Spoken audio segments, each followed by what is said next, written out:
Hello guys! Welcome back to our YouTube channel. Ito po ngayon ang continuation po natin na ginawa natin, honey lemon ginger tea. So guys, ang ginamit ko po ngayon ay Lipton Earl Grey. Yes guys, para sa ating honey lemon ginger tea. Mainam po yan sa ating katawan.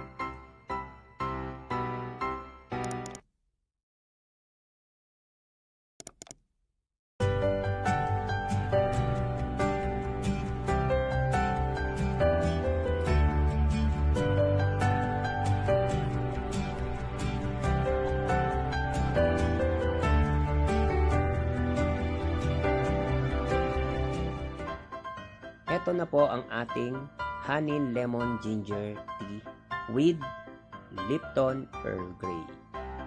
Opo guys, gamit ko po ngayon ay Lipton Earl Grey. Mainam po kasi yan sa ating katawan. Kumuha lang po ng 1 or 2 pieces of sliced lemon, tsaka po luya. Then lagyan na po natin siya ng honey syrup. Opo, honey syrup po guys. Depende po sa inyo guys kung ilang gusto nyong tamis. Kung matamis po ba yung panlasa nyo or medyo matabang. Ako po kasi medyo sakto lang guys yung sa akin. Kaya yan, konti lang po yung nilagay ko syrup. Maganda po kasi yan, lalo na kung mainit yung tsaka, sarap pong higupin yan guys. Sobra. Okay guys, eto na po ang ating honey lemon ginger with Lipton Earl Grey. Yan guys.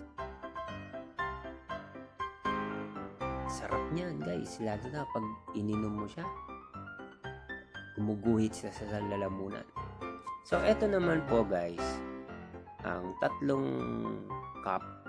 So, para sa mga bata, hindi ko po nilagyan ng tea. So, gusto po kasi nila is original taste of lemon and ginger. Opo, with ginger. Gusto po kasi nila yung lasa na yan guys. So, ni-request po nila sa akin na gumawa po ulit ako ng ganito kasi na-miss na daw po nila yung pag-inom. So, guys, opo, everyday po kami umiinom ng ganito.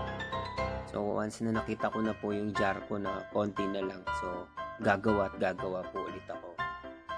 Everyday po kami umiinom ganyan. Masarap po kasi lalo na kapag bago ka matulog, so, iinom kami ng tea. Kasi nakakatulong po yan sa ating katawan. Sana may natutunan po kayo sa aking simpleng tutorial na honey lemon ginger tea with Lipton Earl Grey.